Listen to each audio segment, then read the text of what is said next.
샬롬, 하나님의 평강이 여러분의 삶에 가득하시길 바랍니다.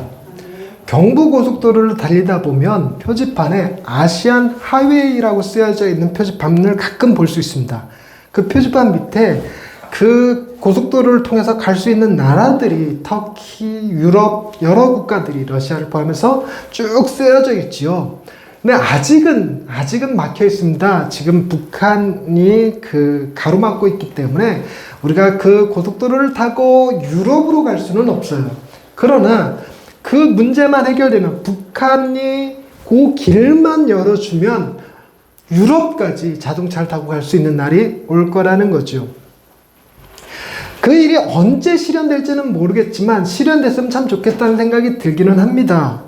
우리나라는 대륙에 붙어 있는 나라, 아시아의 한 국가이기는 하지만 비행기나 배를 타지 않고는 다른 나라에 갈 수 없는 반도국가로서 일종의 섬나라입니다. 그러다 보니 이 시대의 젊은이들이 생각이 나라 안에 이렇게 좁혀서 이렇게 갇혀 있습니다. 그러니까 이 문제를 해결하기 위해서 아시안 하이웨이라는, 실제로 개통되지 아니했는데도 불구하고 문구 하나 딱 적어줌으로써 섬 안에 갇혀 있는 젊은이들의 생각에 길이 뚫려버려요. 그래서 무슨 생각을 하게 되냐면, 우리가 이 도로를 타고 자동차를 타고 오토바이를 타고 저 유럽까지 갈 수 있겠구나라는 생각을 하게 되는 거죠. 아직까지는 실현 불가능이지만 놀랍게도 생각이 실제로 행동들을 만들어냈습니다. 그래서 그 글이 쓰여지기 전에는 아무도 비행기나 배 없이 유럽을 갈 거라고 생각 못 했었는데, 이제는 사람들이 자동차를 타고 유럽을 갑니다. 어떻게 가냐면, 물론 배를 한번 타야 돼요. 배를 타고 러시아 블라디보스톡으로 해서 거기서부터 차를 타고 유럽을 가는 거죠. 세계 일주를 하는 겁니다. 그래서 TV에 몇 번 나왔었어요. 일가족이 애들 학교 다 그만두게 하고 버스를, 미니버스를 한 대 개조를 해서 그거를 캠핑카처럼 개조를 해갖고 그걸 타고 유럽 전역을 돌아다니다 오는 것을 TV에서 보여주더라고요. 이렇게 전체를 보여준 건 아니고 중간중간 PD들이 쫓아가서 찍어갖고 왔던데, 그것뿐만 아니라 또 놀라운 쇼킹했던 뉴스가 있냐면, 한 청년이 오토바이를 타고 유럽을 갔다 왔어요. 그렇게 블라디보스톡을 해서. 근데 그 청년이 무슨 오토바이를 탔냐면, 여러분 짜장면 배달하는 오토바이 아시죠? 빨갛고 앞에 하얀 거. 세상에 그걸 타고 유럽을 갔다 왔더라고요. 이렇게 멋있는 오토바이도 아니고. 그러니까 그렇게 한 번씩 한 것이 가능할 수 있었던 건, 생각이 열리면 가능해지는 겁니다. 그러면 이제 실제로 꿈을 꾸는 거죠. 나도 한번 자전거로 도전해 보겠다, 유럽을. 한 2년쯤 걸릴지라도 돌아다니겠다. 이런 생각할 수도 있고요. 또 어떤 사람은 순리의 길로 나는 걸어서 한번 해보겠다. 몇 년이 걸릴지라도 난 한번 해보겠다 하는 사람이 생길 수도 있죠. 이걸 두고 뭐라고 그러냐면, 사람의 행동의 변화를 일으키는 뉴스, 그걸 복음이라고 불러요. 사람의 행동의 변화를 일으키는 뉴스, 그걸 뭐라고 부른다고요? 그걸 복음이라고 부른다는 거죠. 여러분, 이 시대는요, 굉장히 빠르게 변화하는 시대입니다. 그래갖고요, 세대가 금방 달라져요. 그래서 우리는 항상 뭘 느끼냐면, 세대 차이를 느낍니다. 여러분, 우리가 쓰고 있는 핸드폰이요, 4세대 핸드폰, 5세대 핸드폰 이렇게 얘기합니다. 이게 완전히 그 전 세대와 달라졌어요. 단순히 전화만 할 수 있던 시절에서, 옛날에 전화 이렇게 했어요. 옛날에 전화만 하던 시대에서 이제는 문자를 보낼 수 있는 시대를 넘어서서 이제는 화상통화가 가능하고, 전화기 한 대로 팩스를 보내고 인터넷을 하고 영화를 보고 게임을 즐기고 모든 걸 다 할 수 있어요. 인터넷으로, 핸드폰으로 은행 업무도 볼 수 있습니다. 그래서 세대가 완전히 달라졌다는 거죠. 다르다 보니 사람들의 행동 양식도 달라졌어요. 여러분의 20대 때는요, 이런 노트북이라고 하는, 태블릿 PC라고 하는 것에 대해서 상상도 못했어요. 컴퓨터라는 것은 이따만한 크기의 화면, 모니터도 뒤에가 이따만큼 튀어나간 것이었죠. 그런데 몇 년이 지나면 정말 노트처럼 이렇게 딱 펼치면 그게 컴퓨터가 되는 시대가 올 거라고 상상 못했었잖아요. 근데 실제로 노트북 시대가 됐습니다. 그래서 컴퓨터는 집에서만 하거나 PC방에서만 하는 것이 아니라 들고 다니면서 어디에서나 작업이 가능하고 게임이 가능하고 컴퓨터 사용이 가능한 시대가 됐죠. 이 시대에 태어난 아이들은요, 가루비누가 아니죠, 빨래비누가 뭔지, 삐삐가 뭔지, 그리고 모르고 살아가요. 그리고 그걸 다 누렸던 우리 세대와는 완전히 다른 생각을 가지고 살아가죠. 생각 자체가 다릅니다. 그래서 옛날에는 아버지와 아들과 손자의 생각이 크게 별 다르지 않았는데, 요즘은 할아버지의 농사 짓던 시절과 아버지의 공장 다니던 시절과 아들이 디자인 회사 다니는 시대가 달라져 버렸어요. 지금 더더군다나 IT 시대, 그리고 자율화 시대에 시작되니까 다음 세대는 또 다르죠. 그러니 X세대 다음에 무슨 세대가 나왔죠? Y세대가 나왔나요? 그 다음에 밀리엄 세대, M세대, Z세대, 지금 무슨 세대라고 그러죠? Z세대, G세대, G세대라고 부르는 거죠. Z, 뭔가 이상하다. 전격 Z 작전도 아니고. 그렇게 제가 살아있는 동안 벌써 세대가 여러 차례 달라져 버렸어요. 여러 차례. 근데 저희 아버지 이전 세대만 해더라도요, 세대가 변하는 일이 거의 없습니다. 물론 통일한국 시대, 고려 시대, 조선 시대, 이게 왕조가 바뀌면서 뭔가 달라지는 것은 있지만 큰 차이가 없습니다. 우리가 사극을 보면서 저게 고려 시대인지 조선 시대인지 여러분들은 구별 잘 못할 거예요. 우리 딸은 딱 보면서 복장을 보니까 고려 시대, 복장을 보니까 통일신라 시대 이렇게 하거든요. 그래서 몰입을 못한대요. 통일신라 시대 때 저거 없었어 막 이러면서. 그러니까 복장이 아니라, 그러니까 시대가 오랜 시간 동안 세대가 변하지 않았습니다. 딱히 복음이라고 할 게 없었던 거죠. 그런데요, 2000년 전에 그 이전 세대와 분명히 달라지는 엄청난 일이 있었습니다. 그게 바로 오늘 얘기하는 1장 1절입니다. 하나님의 아들 예수 그리스도 무엇의 시작이다? 복음의 시작이다. 무엇의 시작이다? 복음의 시작이다. 좋은 소식, 삶의 변화를 일으키는 엄청난 소식이 왔어요. 그래서 여러분, 조금 어려운 소리지만 한번 들어보면 합니다. 시대를 5개로 나눕니다. 역사가들이 시계를 원시 시대, 고대 시대, 중세 시대, 근대 시대, 현대 시대 이렇게 나눠요.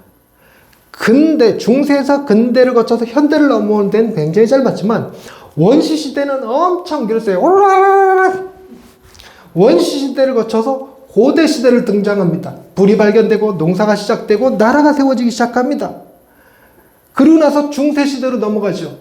이 중세 시대로 넘어가게 만든 사건이 무엇이었을까? 그 사건이 바로 복음이었어요. 예수 그리스도, 그분이 오셔서 십자가를 지시고 죽으신 다음에 부활하신 사건이 고대와 중세를 가르치는 엄청난 사건이 되었죠. 뿐만 아니라 올해가 몇 년도입니까?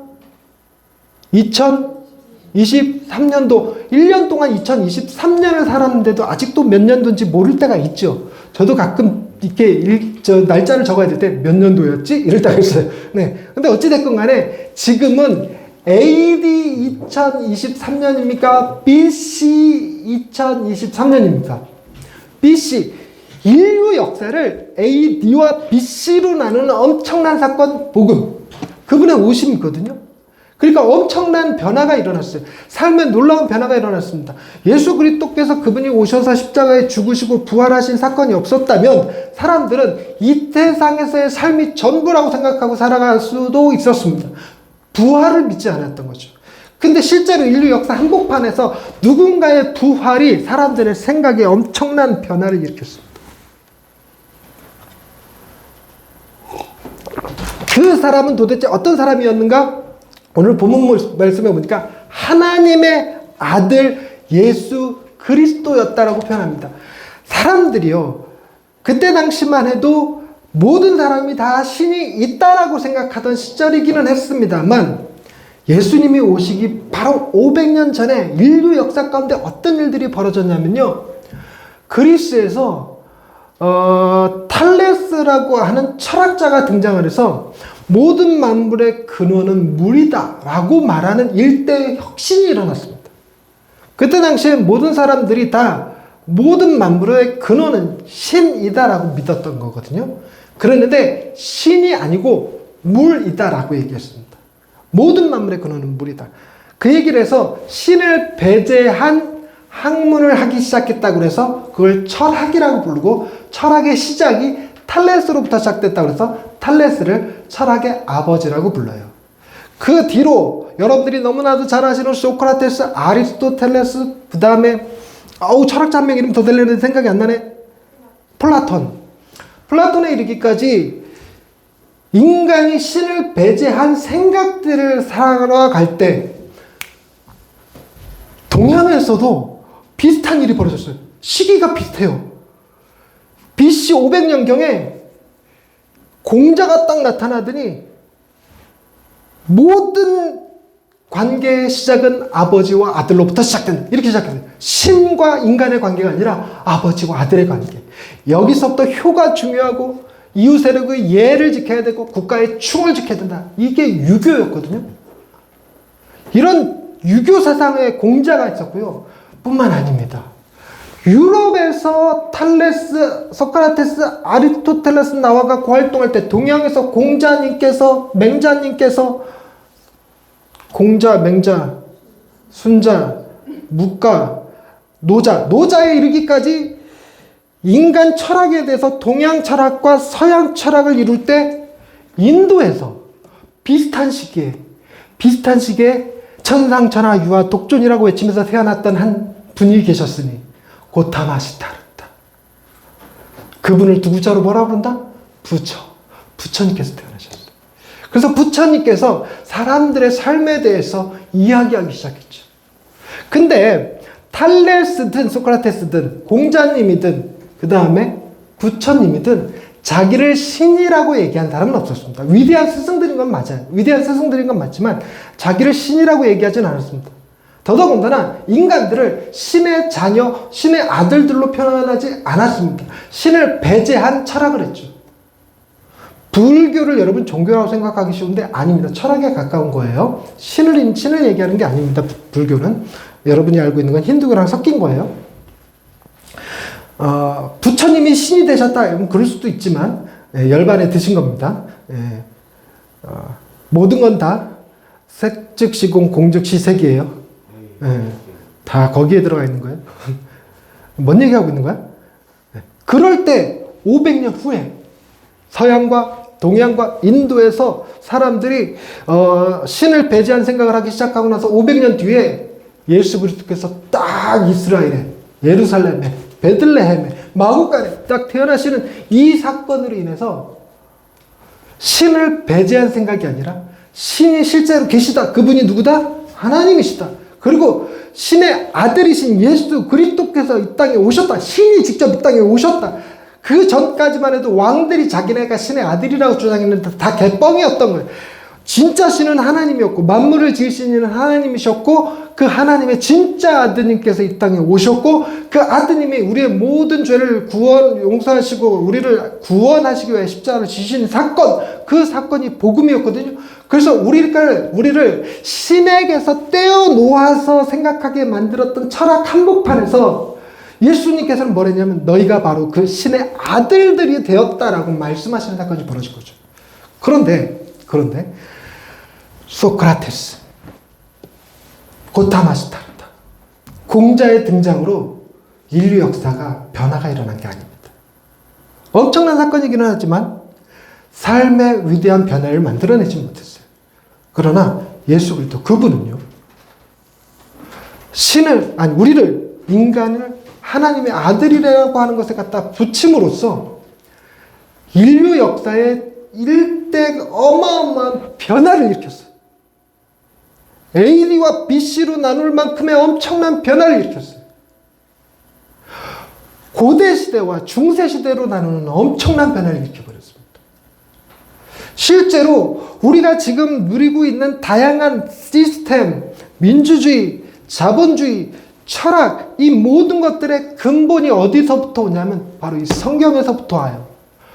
구약의 정의 개념과 신약의 사랑의 개념을 기본 토대로 하여 모든 사상과 생각들이 세워져 나갑니다.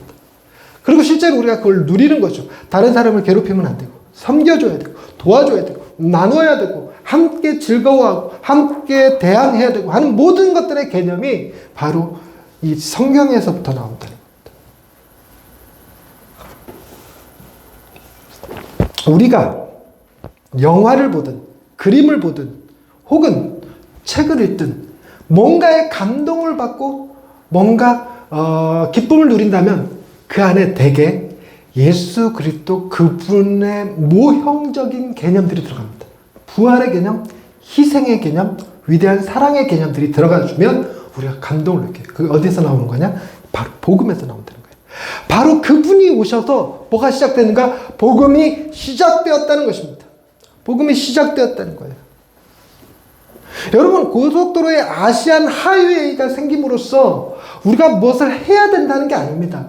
그냥 아시안 하이웨이가 실제로 북한이랑 타협이 잘 돼서 고속도로를 쭉 연결해갖고 블라디보스톡으로 해갖고 저 유럽까지 한 방에 쫙 다 길이 연결되어지면요, 단순히 사람만 가는 게 아니라 물류도 가요. 물류. 기차로 인해갖고 여러분 배로 유럽에다 수송하는 것보다 부산항에다 다 선박해놓고 거기다가 다 짐 실어갖고 거기서부터 쭉 해서 가면 여러분 물류로만도 우리나라 어마어마한 돈을 벌 수 있어요. 그러니까 아시안 하이웨이가 실제로 개통되었다는 소식만 들어도 우리의 삶은요, 뭘 하기도 전에 마음의 자세부터가 달라집니다. 달라져요.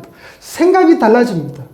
바로 그와 같은 역사예요. 예수 그리스도께 오셔서 우리는 이 땅에서의 삶이 전부가 아니다. 부활이 있다. 진짜 이 세상을 우리를 창조하신 창조주 하나님이 계시다. 놀라운 건 그 예수님이 우리의 그리스도, 구세주, 우리를 구원하시는 분이시다. 우리에게 직접 관여하시는 신이 계신다라는 생각이 실제로 사람들의 삶에 놀라운 변화를 일으킨 거죠. 근데 그 변화의 시작이 어떻게 시작되는가?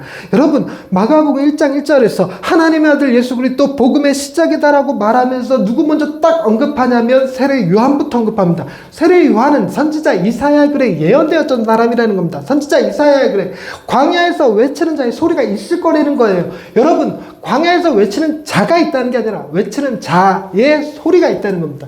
외치는 자의 소리. 여러분, 이 생각을 해봅시다. 외치는 자가 소리를 통제하니까 소리가 외치는 자에게 내용을 줍니까? 그럼 말길 알아듣고 있죠 지금. 그러니까 일종의 뭐와 같냐면 제가 외치는 자고 스피커가 소리예요. 그러니까 자신의 생각이 아니라 외치는 자의 그 생각과 뜻과 말을 전하는 자가 있어요. 이걸 두고 우리는 세 글자로 뭐라고 부를까요? 과거의 사람들은 뭐라고 불렀을까요? 선자로 시작하고 자자로 끝나는 너무 쉬운 세 글자 단어. 선지자라고 불렀어요. 선지자. 근데 500년 만에 나타난 선지자예요.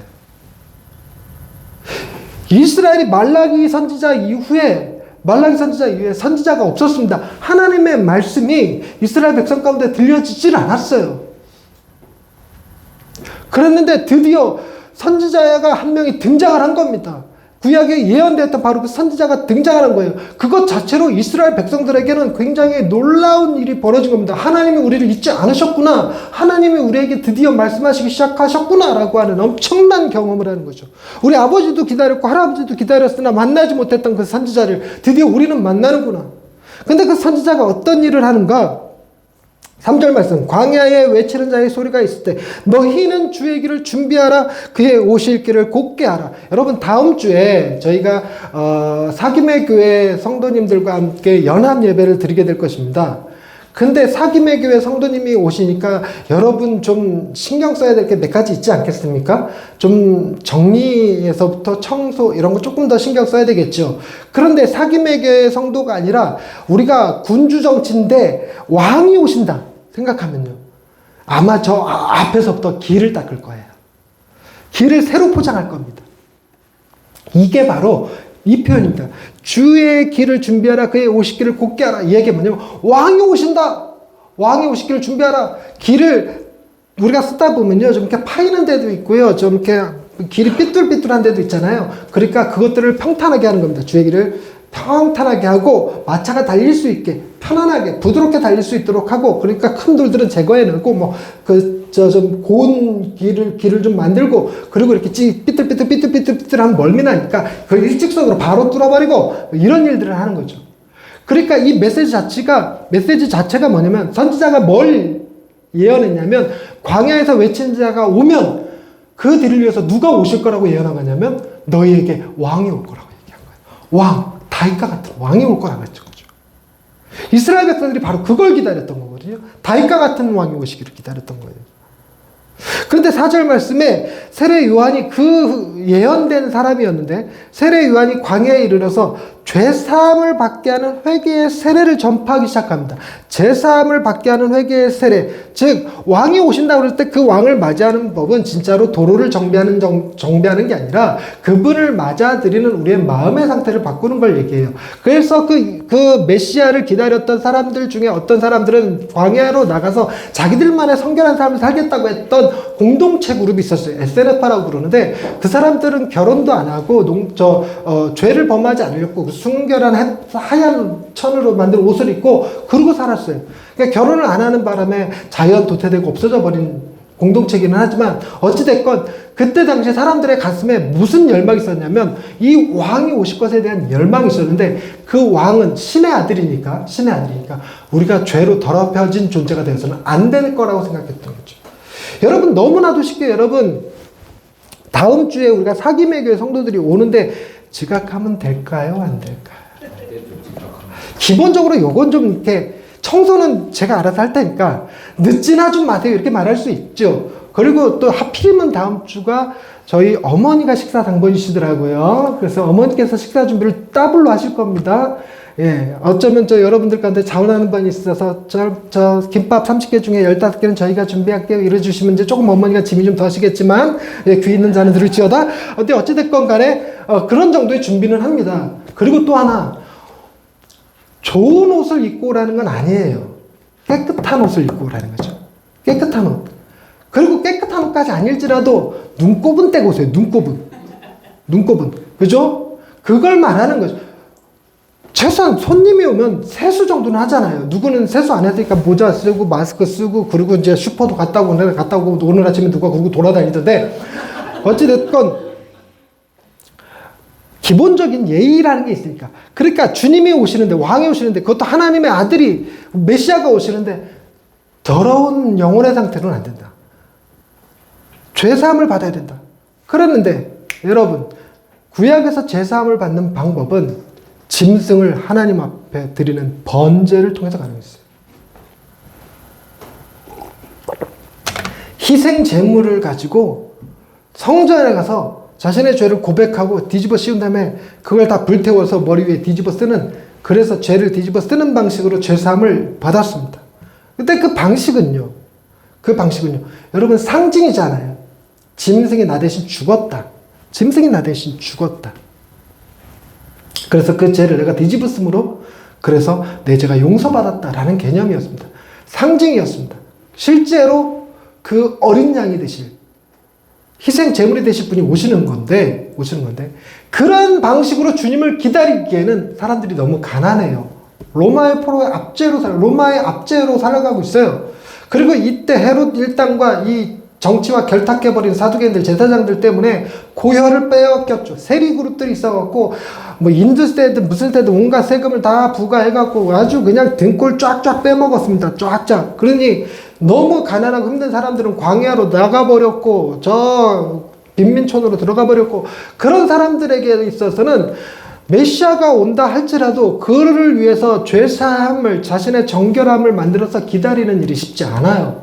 근데 놀랍게도 뭐 하기만 해도 죄사함을 받는다고 이 세례 요한이 외친 거냐면, 물로 세례만 받아도, 그때 당시 침례였습니다. 물속에 이렇게 쏙 들어갔다 나오는 거, 요 행위 하나만으로도 죄사함을 받는, 즉 희생 제물을 드린 거랑 똑같은 효과가 있을 거다라고 얘기하니까, 이게 진짜든 가짜든 가난한 사람들에게는 내가 메시아를 기다리는데 해볼 수 있는 유일한 방법인 거예요. 그러니까 사람들이 몰렸습니다. 세례 요한에게 몰려서 저마다 다 세례를 받는 거죠. 다 세례를 받는데, 여기서 저 세례 요한이 말하는 회개의 세례, 회개라는 말이 무엇인지를 이해하는 것이 약간 중요해요. 그래서 그게 복음의 시작이 될 건데, 이 회개라는 말은 뭐가 어울려서 같이 생각해야 되냐면 5절에 나오는 자복하다라는 말과 같이 맞물려서 이해를 해야지만 됩니다. 5절 말씀, 온 유대 지방과 예루살렘 사람이 다 나아가 자기 죄를 자복하고 요단강에서 그에게 세례를 받더라. 여러분, 회개와 자복은 약간 다른 개념입니다. 여러분, 자복하다는 것은 우리가 요즘 시대는 어떤 말로 쓰냐면 자백이라는 말로 잘 쓰거든요. 자백이라는 말은 주로 어디서 쓸까요? 고문실에서 쓰죠. 검은실에서. 네가 뭐 했는지 얘기해. 자백해. 자백해. 어젯밤에 뭐 했는데. 이러면서. 이럴 때 쓰는 거죠. 근데 자복하다는 말이 자기의 죄를 토설하다. 자기의 죄들을 다 얘기한다. 고백한다는 뜻이에요. 이 자복하는 것을 제가 여러분 자복할 수 있지만 여러분들이 있는 데서는 아마 안 하게 될 거예요. 저는 아마 다른 저보다 뭐 이렇게 존경할 만한 멘토에게 가서 내가 이러이러한 죄를 졌습니다. 뭐 바람을 피웠든 아니면 깽판을 부렸든 은행을 털었든 간에 절대로 여러분한테는 얘기 안 할 겁니다. 그분한테만 가죠. 절대로 그분이 소문을 퍼뜨리지 않을 거라고 믿는 분에게 갈 것 같아요. 우리나라에 그런 사람이 존재할지 모르겠는데 어찌됐건 차라리 돌부처한테 가서 얘기하는 게 낫지 않을까 싶은 생각도 들긴 합니다만 낱말은 새가 듣고 반말은 쥐가 듣기 때문에 함부로 얘기할 수는 없을 것 같아요. 뭐 제가 항상 정결한 자는 아닙니다. 은행 턴 적 없어요. 저는 길거리에 떨어진 은행도 주운 적이 없습니다. 냄새나서. 아유. 근데 이때는 사람들이 다 보는 앞에서 자복해요. 사람들이 다 보는 앞에서. 그러니까 이때 자복한 사람들은요, 그 자복한 죄를 고백했으면 다시는 그 죄를 짓지 않아야 되잖아요. 그러니까 그 죄로부터 돌이키는 것을 회개라고 부르고, 돌이키는 것을 배제하고 죄만 고백하는 것을 자복이라고 얘기합니다. 다시 한번, 회개는 그 죄를 돌이키는 것을 의미해요. 그 죄를 더 이상 짓지 않는 거죠. 돌이키는 것을 회개라고 그러고, 자복은 그 죄를 고백하고 여전히 그 죄를 지으면서 하는 거예요. 여러분, 우리는 내가 죄를 고백했다고 해서 그 죄를 이길 만한 힘이 사실은 없어요. 우리가 뭔가에 잘못된 인이 박혀 있으면 계속 거짓말하는 사람은 거짓말하고 폭력적인 사람은 폭력적이 되고 알코올 의존증이 높은 사람은 여전히 술을 마시게 될 겁니다. 우리가 죄를 고백했다고 해서 그 죄를 이길 만한 힘이 우리에게 있는 건 아니에요. 그러니 실제로 우리는 뭐밖에 못하냐면 자복밖에 못해요. 회개를 잘 못합니다. 회개를. 그럼 자복한다는 것은 별 의미 없는 얘기 아닌가? 그런데 한번 자복하는 그 순간만큼은 뭐 할 수 있냐면 그 순간만큼은 용서를 받을 수 있는 거죠. 그 순간만큼 깨끗해질 수 있다라고 생각을 하는 것입니다. 우리가 세수를 하면 그 순간만큼 깨끗해지죠. 하루 지나면 도로 지저분해지겠지만. 그와 같은 개념입니다. 그러나 회개는 다른 삶을 산다예요. 여러분, 다른 삶을 살게 하는 것은요. 다른 삶을 살게 하는 것은 자복하는 것으로 되는 게 아니에요. 아까 처음에 서두에 말씀드렸던 거죠. 인간의 삶의 변화를 일으키는 것은 소식이어야 됩니다.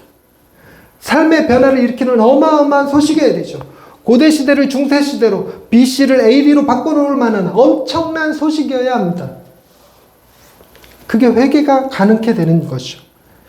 요한의 세례로는요, 그게 쉽지 않았어요. 그러나 요한의 세례는 실제로 죄사함을 일으키지는 않지만 그 행위를 통해서 주의 오실 길을 준비시키는 거기 때문에 그 회개, 죄사함을 받게 하는 회개의 세례는 죄사함을 실제로 주실 수 있는 분에게 생각과 시선을 돌이키는 겁니다. 그래서 세례를 주는 이 행위는 그 다음 말을 전하기 위함이었어요. 그 다음 말이 뭐였냐면 7절 말씀 중요합니다. 7절과 8절 너무너무 중요하니까 여러분 지금 좀 졸립죠? 함께 쫙 읽겠습니다. 잠도 깰 겸 시작. 그가 전파하여 이르되 나보다 능력 많으신 이가 내 뒤에 오시나니 나는 굽혀 그의 신발끈을 풀기도 감당하지 못하겠노라. 나는 너희에게 물로 세례를 베풀었거니와 그는 너희에게 성령으로 세례를 베푸시리라. 여러분 두 가지 내용이 나오죠. 그분은 나보다 능력이 뛰어나신 분인데 어느 정도냐면 사람들이 다 와 드디어 선지자께서 우리에게 등장하셨도다. 그거 엄청난 일이거든요. 신의 말씀을 증거하는 자가 나타났도다. 이거 엄청난 일인데 그런 사람이 자기 뒤에 오실 분을 뭐라고 그랬냐면 그분의 신발끈을 이렇게 푸는 것조차 말은 못하겠다. 여러분 신발끈을 푸는 사람이 누구였냐면 그 큰 집에 사는 노예들 가운데서 제일 어린 노예, 제일 어린 천한 노예가 하는 일이 주인이 바깥에 나갔다 집에 들어오면 그 신발끈을 풀어주는 일을 했어요. 바짝 엎드려서 신발끈을 풀어주는 일. 그래서 신발끈을 풀어주는 그 일은 그 집에서 가장 무능력하고 천한 종이 합니다. 그래서 어린 종이 대부분 그걸 합니다. 근데 세례 요한이 다들 세례 요한을 위대하게 쳐다보고 있는데 심지어 몇몇 사람들은 세례 요한 저 사람이 혹시 메시아 아니야? 라고 생각하는데 그런데도 불구하고 세례 요한은 내 뒤에 오신 분이 나보다 능력이 더 많으시는데 나는 그분의 신발끈을 쫓아 푸는 것조차 감당하지 못할 정도다. 엄청난 분이 오신 거죠. 근데 그 엄청난 분이 오셔서 뭐 할 거냐면 나는 물로 세례를 줍니다. 나는 여러분에게 물로 세례를 주지만 내가 주는 물은 여러분들을 완전히 죄산받게 하잖아요. 지금 잠깐 씻을 수는 있지만 그렇다고 얼굴 빡빡 문질러 닦아주는 것도 아니고 물속에 잠깐 쳐넣었다 빼는 거니까 이렇게 요식적 행위에 불과하겠지만 내 뒤에 오시는 분은 성령으로 여러분에게 세례를 줍니다. 성령으로 세례를 줍니다. 그 성령은 결코 요식행위로 끝나지 않습니다. 분명하게 그 세례를 받는 자들을 죽음 가운데서 살려내시고 삶을 변화시키는 분이십니다. 그분에게 세례를 받으면 삶이 달라지지 않을래야 않을 수가 없는, 조금 부정어가 여러 개 겹쳐서 있다가 좀 잘 들으셔야 돼요. 변하지 않을래야 않을 수가 없는, 다른 말로 변할 수밖에 없게 만든다는 거예요. 여러분들이 무엇을 해서가 아니라 그분이 그렇게 할 거라는 거죠. 이게 바로 복음이라는 거예요. 이게 바로 복음. 그 복음이 시작됐습니다. 그렇기 때문에 여러분, 복음은 어떤 일부터 하게 만드는가? 회개와 자복의 시작을 만들어냅니다. 자복, 죄를 고백하고 여전히 죄 가운데 머무는 거죠. 회개, 죄를 범하였으나 돌이키는 겁니다. 그런데 우리는 죄를 맨날 회개합니다. 회개함에도 불구하고 죄를 또 짓습니다. 너무나 육신이 연약하죠. 근데 복음이 하는 일은 뭐냐면 굉장히 중요한 차이를 만들어내는, 이게 시작이에요. 복음의 차이의 시작, 복음이 우리에게 엄청난 일을 시작하시는 그 바로 그 시작점, let's starting 할 수 있는, let's start 할 수 있는 그 시작점, 출발선입니다. 출발선, 그게 뭐냐면 돌이키는 겁니다. 주를 바라보는 거예요. 우리는 계속 죄 가운데 있습니다. 죄를 이길 힘이 우리에게 없습니다. 그래서 예전에는 죄를 계속 바라봤어요. 내가 이제 지우면 안 되는데, 내가 이 죄 가운데서 또 죽을 죄를 졌구나. 이제 나는 쓸모없으니까 아니야, 좀 더 노력해볼까? 노력해볼까? 죄를 극복해야 하지. 이랬던 우리였다면 주님이 오셔서 하신 일은 뭐냐면 여전히 우리가 죄 가운데 살지만 우리의 눈은 더 이상 우리의 죄를 바라보는 것이 아니라 우리를 구원하실 그 예수를 바라보게 함으로써 우리의 자세가, 몸의 자세가 여전히 죄 가운데 살아도 시선은 주를 바라볼 수 있는 사람들이 되겠습니다. 그분이 우리를 구원하시거든요. 그분이 우리의 신분의 변화를 일으키시거든요. 우리가 무엇을 해서가 아니라 그분을 바라보는 것만으로도 여러분, 그분은 우리에게 엄청나게 놀라운 일을 행하셨습니다.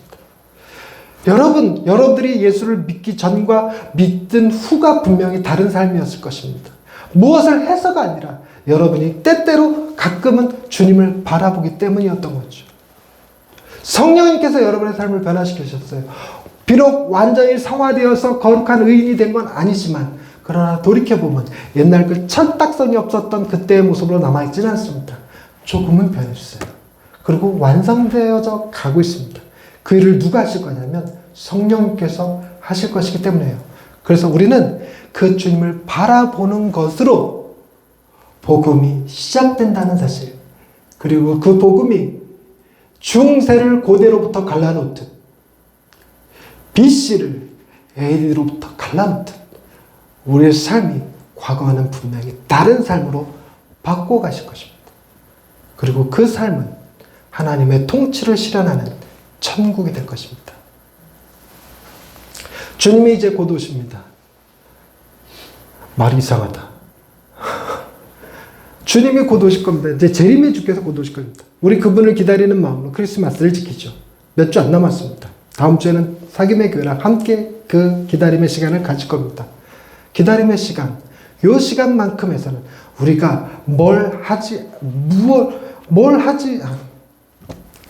이게 결론인데 다 말하기 왜 여기서 꼬여버리지? 지금까지 설교 잘했는데, 그죠? 막힘없이 술술 했는데 여기서 딱 막히네, 언어가.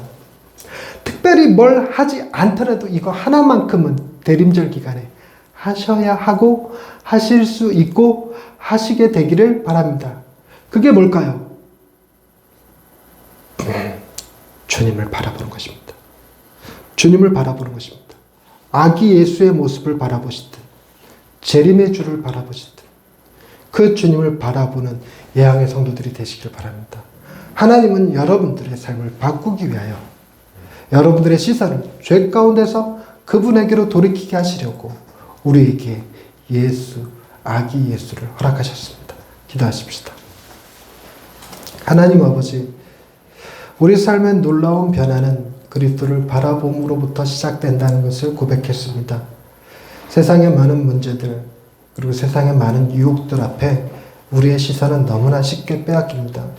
특히나 크리스마스 시즌이 다가오면 온갖 좋고 아름답게 포장된 선물들로 우리의 시선이 빼앗기고 선물을 가지고 올 것 같은 산타크로스에게 시선이 빼앗기고 사랑하는 연인이 줄 편지와 선물에 우리의 시선을 빼앗길 때가 많습니다.